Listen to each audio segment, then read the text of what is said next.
So we started with the differential equation here, advection and diffusion, and then jumped to the integral formulation. Of course, you should have started with the integral directly. So now this was our mesh, and now using a linear assumption, these expressions here will now be something like this. The velocity u we are going to need in the location east and also west, and then we had 1/2 of our unknowns east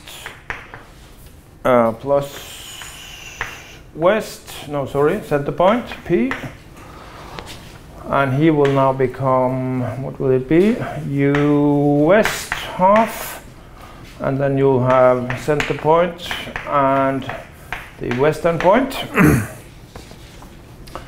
equals, and then the same on the other side. Actually, the viscosity may also change from place to place. In general, he will be a constant, but normally he will be a constant, but here he may vary if you like. And then these derivatives, phi east minus phi p divided by delta x. And then the last term. I won't even bother writing it up. Not plus, minus.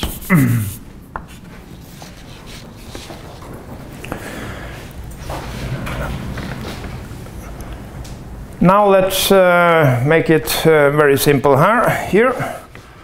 For simplicity, assume u east equals u west. So this velocity here is just a constant, equals u. And also nu delta x constants. Then you can rewrite this equation as follows. You have the center point with a coefficient 2 times viscosity over delta x equals, and then you have the eastern point with a coefficient viscosity over delta x minus u half, and finally western point viscosity delta x plus u half. So that's just a little algebra to get there. And this algebraic equation is identical to the formulation from finite difference. So it's no difference at all when your mesh is uniform. Of course, with integral formulation, you can play around with much more complex meshes. So that's something the finite difference can't do. When you have unstructured meshes, this formulation holds, but the finite difference, that's a different story. So yes, there are difference in what they can achieve, but the actual formulation here will be identical. You get the exact same scheme if you had discretized this one using finite difference. No problem. Now, since we are here, let's do a little investigation of this scheme. So you see an algebraic equation, the center point, and then you have the neighboring points. So you can sort of calculate him depending on the neighbor values. Let's see now. I need some more space here.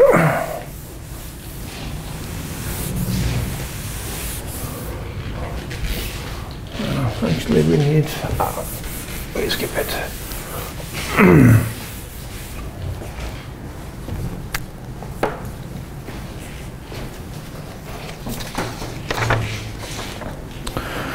We check this one for stability. Then we have to think in terms of iterative stability. I mean, if you want to program this one, you can do it a very crude way. The unknown center point, phi p, equals, you just divide by these coefficients, and then you calculate the center point based on the two neighbors. Of course, these are not then correct initially, so you have to do this many, many times, and you have to do it for all unknown points inside your domain. But it would still be possible. So now let's just check this stability using the max-mean method. What did he say? Well, first of all, it was the sum of all coefficients. What's the sum of all coefficients? Well, you have these brackets. So the first coefficient, that should now be this nu over delta x minus u half. Then we have plus the next coefficient, nu over delta x plus u half. And of course then we have to divide by this one, to viscosity divided by delta x. And you see this is just perfect. This is 1. Okay, we can use the method. When the sum of all coefficients is 1, then you can use the method directly.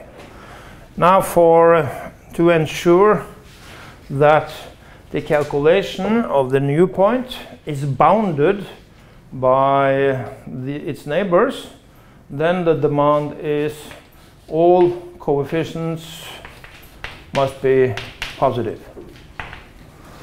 Well, if the velocity little u is positive, then this last coefficient, he's not a problem. It's this coefficient that may cause problems. So here we'll have the demand, viscosity over delta x must be bigger or equal u half. Or if you like, rewrite that one. 2 has to be bigger or smaller than what you have on the other side, velocity delta x by viscosity. This is the cell Reynolds number. So the cell Reynolds number has to be smaller than 2 for this to be stable, or for this to actually obtain a solution. This one we have seen before, and yes, you get the exact same problem here. So this is nothing to do with time stability. Remember, we don't have time derivative in the equation. It's a steady state problem. Nevertheless, this will now be in practice a demand for delta x. Delta x has to be rather small to get this this demand, and if you don't do it, it will explode. What was the first choice of remedy here? How to obtain a solution even though I can't really meet this criteria. I have not enough memory in my computer. I can't have so small delta x. I mean, this is a really strict demand if you start inserting numbers here. Viscosity, 10 to the power of -6 or something. So you start sort of with a 1 million here, and then if you have a velocity of 1 meters per second, delta x has to be 0.00000, very, very small. So it's a strong demand. So what could we do? We use the first order upwind scheme. Of course we do that, which is not allowed actually, but we do it anyway. First order upwind scheme. It's only the first term that then will be affected.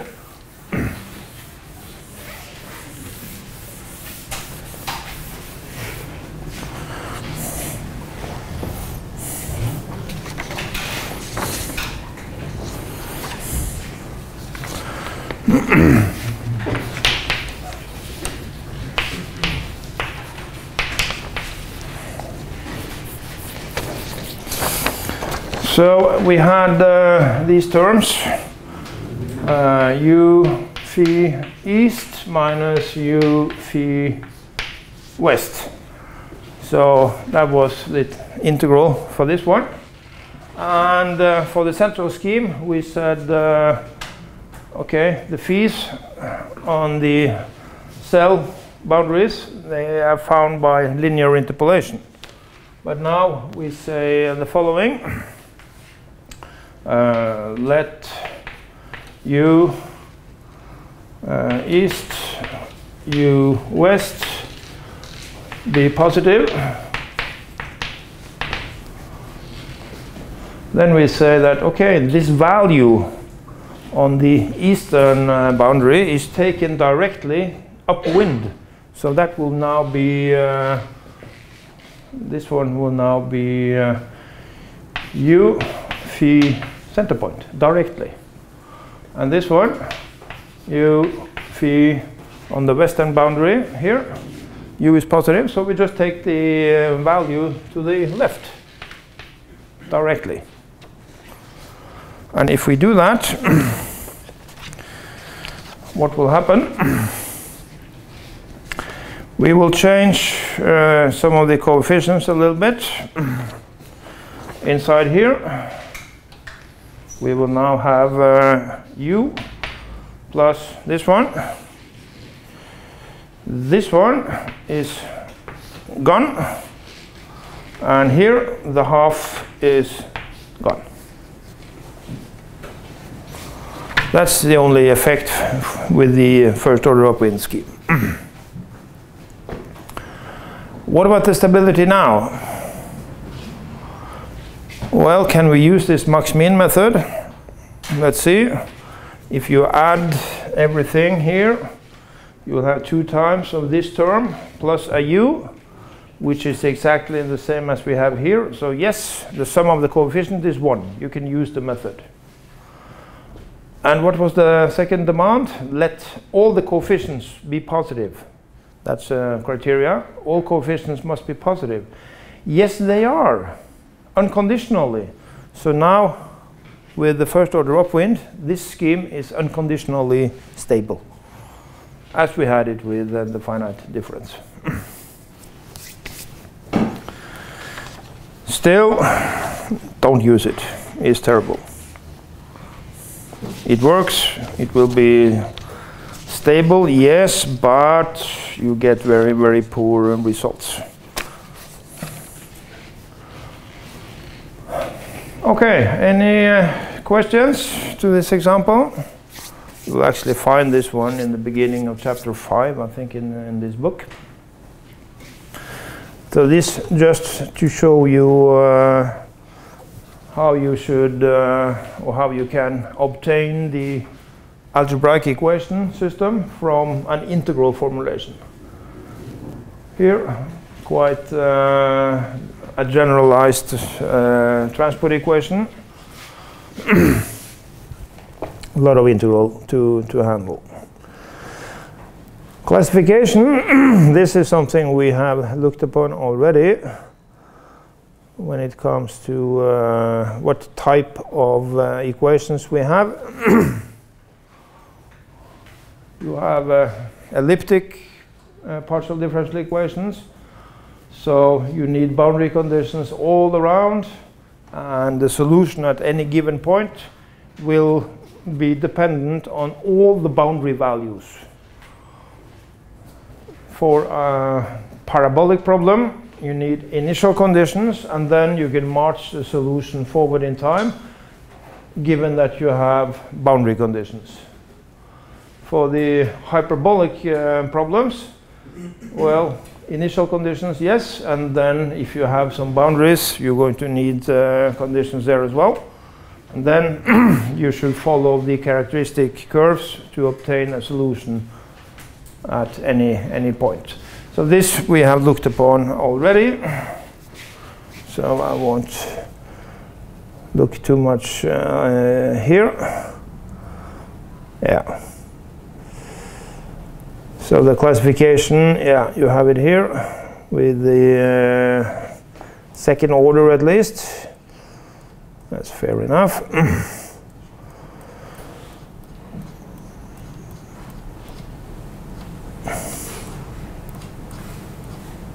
Yeah. Okay, let us now jump to turbulence.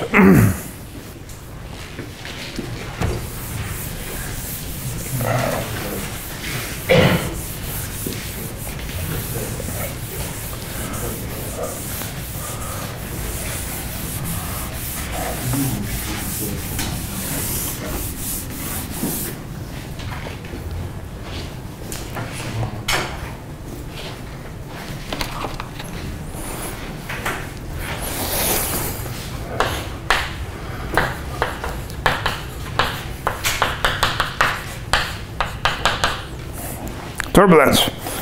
Well, turbulence, what are we talking about? Turbulence, what is turbulence? It's hard to give any definition what is turbulence. We don't actually have a pure, clear definition what is turbulence. It's sort of like when you try to define pornography. What is pornography? Well, you can't really give a pure definition, can you? But you know it when you see it. Same goes with turbulence. You see it immediately, yes, it's turbulent. And in Mother Nature, most flows are going to be turbulent. So we say it's a state of the flow. And the flow then has certain characteristics. And the characteristics, they will be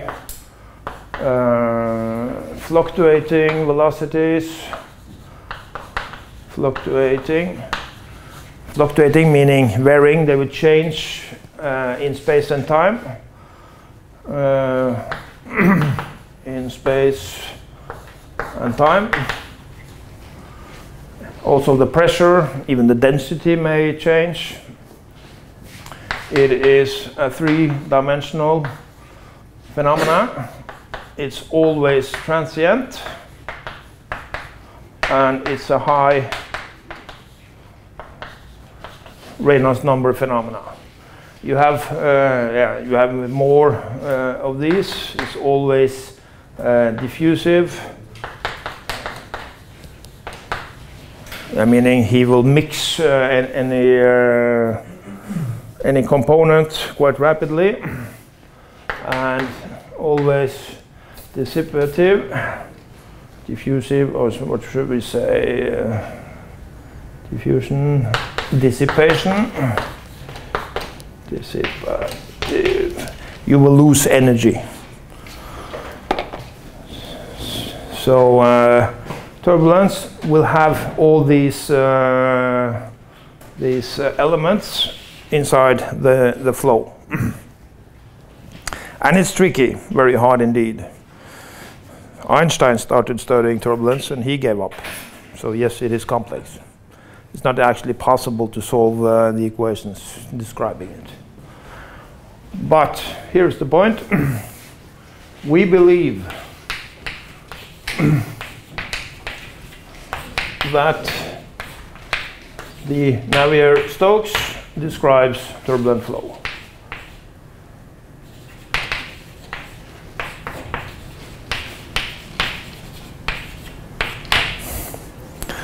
And nobody has proved that statement wrong, so yes, we believe it.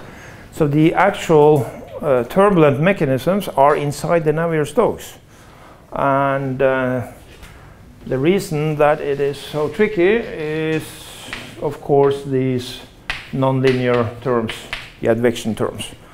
That makes it impossible to find an analytical solution in general.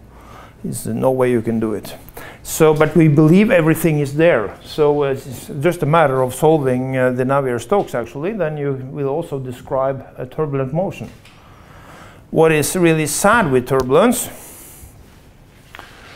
if you take a look at a Reynolds number, you can say can be estimated if you take the large scale, length scale in your problem, and then you divide by the Kolmogorov's microscale, eta, Kolmogorov's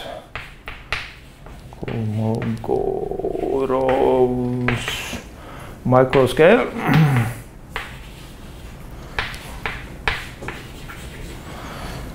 That is the smallest length scale in the flow. When you have a lot of turbulent motions, turbulent eddies, the smallest one, tiny little eddy, which then can be very small, depending on what fluid you are looking at. This ratio is roughly the Reynolds number. Meaning, if you have a Reynolds number of 1,000,000, then the largest scale in your problem, say the width or the depth of a river, for instance, versus the smallest, tiniest little motion you can see, this ratio gives you roughly the Reynolds number. And if you want to resolve everything, then you have to resolve it down to this micro scale. That is expensive. So, but still, we believe that that is the case. And yes, actually, it turns out, at least as far as we know, it describes the turbulence quite nicely. If you want to do it like this, you are talking the most advanced simulations that has ever been done. This is a direct numerical simulation. Yeah? So this is only like a computer capacity problem? Yes. And you see, the number of cells required here will now be, I think you can estimate it as the Reynolds number to the power of 9/4. But if computer capacity keeps on going up exponentially, yeah, will we solve everything? But remember, the capacity of computers, they are not really going fast enough. I mean, they are increasing, yes, but one single CPU doesn't get much faster. They sort of push the limit as far as they can go. Well, one should be careful here, because they said that one 20 years ago also, that now we have reached the limit. We can't make the transistor smaller anymore, but still they do it. So I mean, maybe we can solve all turbulent problems. But I think I would say no, not if you base a CPU on electricity, because when the frequency goes up, he will melt, because you really need a lot of calculations. The memory problem is also present. You need a tremendous amount of memory here to run a DNS. So that's another problem.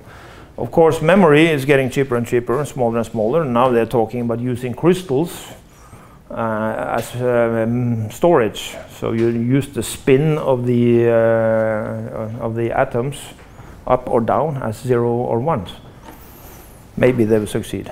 Another possibility is also if they manage to construct a CPU using light, not electricity. Light doesn't give that much heat. Then you can really speed up. Many years ago, they managed to create these AND or XOR operators with light. What they haven't found out yet is how to store light. How to tell it's a 0 or 1. How can you sort of take a light package and say stop, be a 0 or a 1? That one they haven't solved yet. I think they are researching for it. And if they succeed, yes, then you can have a quantum jump in computer speed. If they don't succeed, I can't really see this is going to be the solution, no. I mean, when you start increasing the Reynolds number here, you blow any computer capacity known to man. So far they have been able to simulate Reynolds number 50,000, 100,000, decent. But say the Reynolds number around an aircraft, around a car, forget it. Can't be done. It would be nice because it's so simple. I mean, it's just a Navier-Stokes and nothing more. Then you describe the turbulence. So this would be very nice. but sadly, no. No, no, no, no.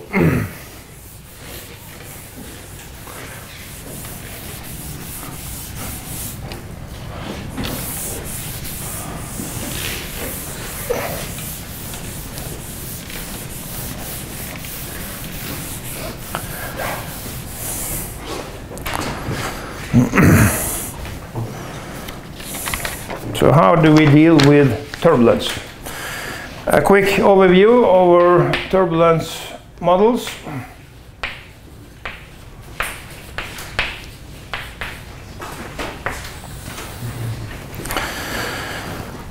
So I will do this in sort of increasing order with respect to complexity. So we start with a very, very simple model. So now we are talking simple correlations. Correlations, like you take the viscosity, kinematic viscosity, and you multiply this one with 1000. That's the turbulence model. Of course, now you're simulating a completely different fluid than what you were hoping for, but it will still work. He will go from turbulent to laminar. You just increase the viscosity. Very bad model, of course. Other correlations, Bernoulli with losses. That's more of a turbulence model for you. So you have done a lot of work in the laboratory, pipe flow, and then find this fanning friction coefficient as a function of the Reynolds number. So Bernoulli with losses, that's sort of more an engineer tool. You have more correlations like these. Very simple engineering tools. You have some integral models.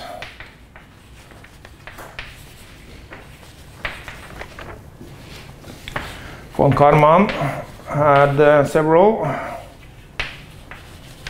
You have the law of the wall. Going back to that later. So you can get a little bit information with an integral formulation of the turbulence, but it can't really solve complex problems. So it's really not, say, a good model. For certain flows, yes, it can be very good indeed, but in general, no. It's very limited what you can get out of it. Then we have a big family. It's called RANS. And this is then the Reynolds averaged Navier-Stokes equations. Reynolds averaging. This is something that we are going to look into the next lecture, how this is done. And under the RANS headline, we have a lot of models inside this family. The simplest one, pure algebraic methods.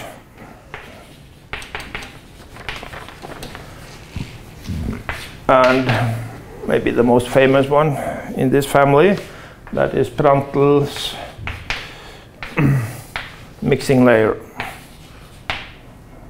Mixing length. It's a very simple model. You don't have any turbulent description or turbulent quantity that is moved around. No transport equation of any turbulent quantity. So this means you sort of try to describe the turbulence at the spot. It sort of doesn't move. Very limited, of course, when you talk about describing the real world, because turbulent flow definitely is transporting this turbulent motion to other places. But still, it can give decent results if used carefully. Then you have one equation models or methods. One that we are going to look into is called Spallard-Almaraz. Spallard-Almaraz.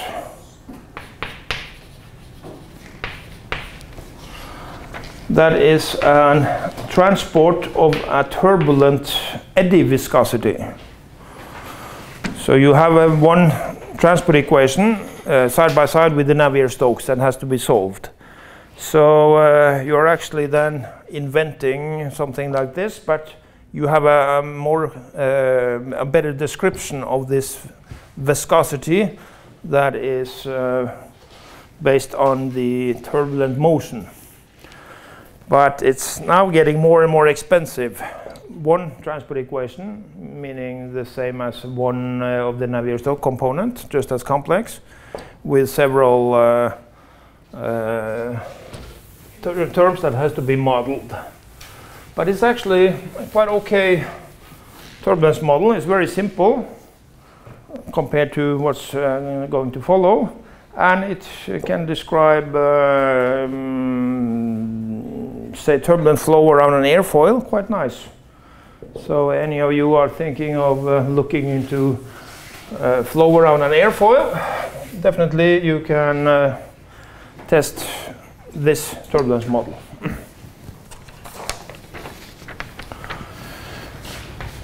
Continuing, two equations methods. And here you find the famous K epsilon. Definitely the most used Rans model.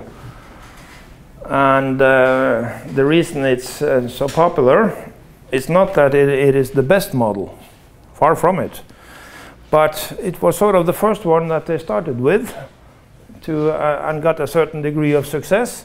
And ever since, people have been using it because you find a lot of references to it in the literature. So it's sort of very well investigated. We know when it's good and we know when he is bad. Other models here, K omega, something also we are going to address. K omega being a turbulent frequency. Yeah, maybe I should tell you. K, turbulent kinetic energy. Epsilon, that is the dissipation, the sort of the destruction of this turbulent motion. K omega is the turbulent frequency. You have others as well, but these are the most important ones.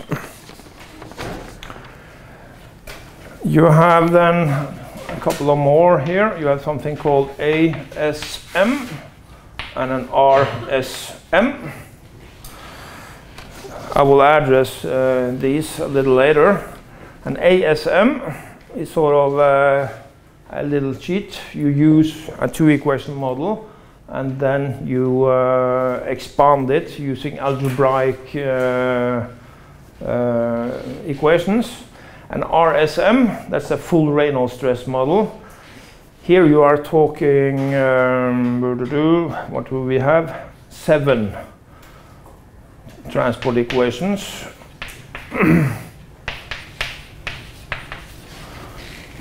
Together with the Navier-Stokes equations. So this is getting very, very complex, very expensive. But that is the most advanced model you have under this Rans family. We'll come back to these two later, how they are defined.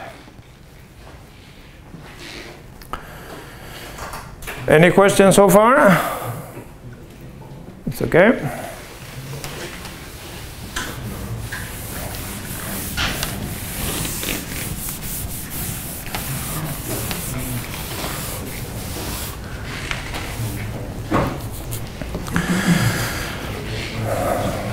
Finished with this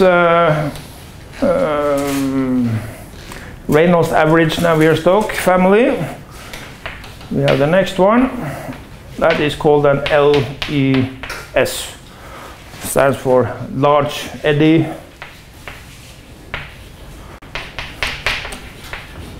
simulation. And finally,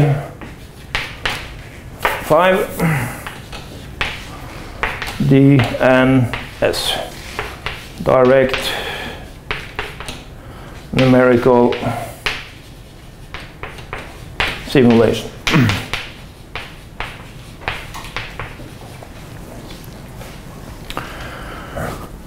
And the last one, most advanced, most expensive, very hard to do. He requires, say, a number of cells. Number of cells should go like the Reynolds number to the power of 9/4, which is then very hard to have so strong computers, so much memory that you can do it. Also, you need tens of thousands or hundreds of thousands of time steps. Remember here, the turbulence is in nature transient and three-dimensional. So say you want to do a very simple simulation here. You want to simulate the flow between two parallel plates. Send in something here, and then we know, we see if it's turbulent, you will have a velocity profile looking something like this on average. Very simple problem. It's actually a one-dimensional problem from wall to wall. Simulate this using DNS. Okay, you can't use a one-dimensional steady state code. No, it has to be three-dimensional, it has to be transient. And you still need this tremendous amount of cells to describe such a simple problem. So this very simple problem is still going to be very expensive using a DNS. Remember, the turbulence is three-dimensional and it is transient. With a large eddy simulation, we sort of cheat. We would like to do a DNS, but we can't afford it. So the large eddy is actually a DNS where we say that I have some computational cells that are a little bit too large. So you can call him a DNS with a very simple turbulence modeling describing the turbulent motion that takes place inside one single computational cell. We can't really describe all this small turbulent motion inside a cell. So here we use, say, a very simple model, typical Prandtl's mixing layer, mixing length model, to describe what's going on inside one single cell. That is quite okay. It works quite nicely, but you have to do it with care.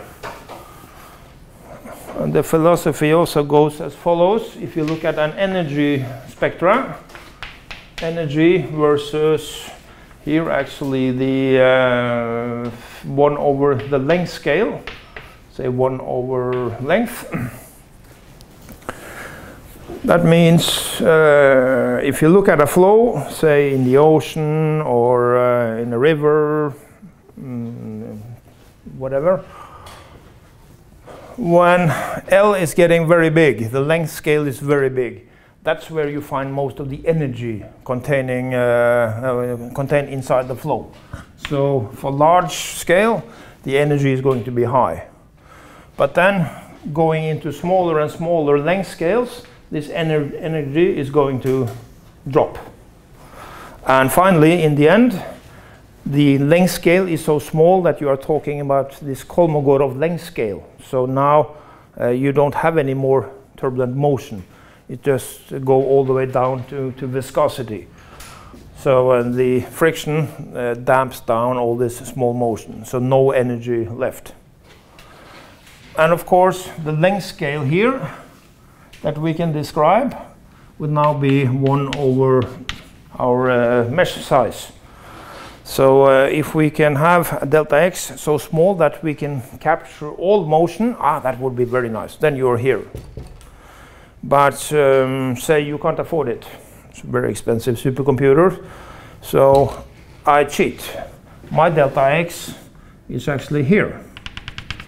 But at least then I have captured sort of the important part of the energy containing motion, the large scale motion, the large eddy behavior in the flow. I can capture this part.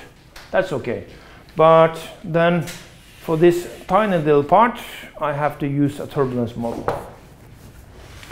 So these turbulence models describing the turbulent motion inside one single cell,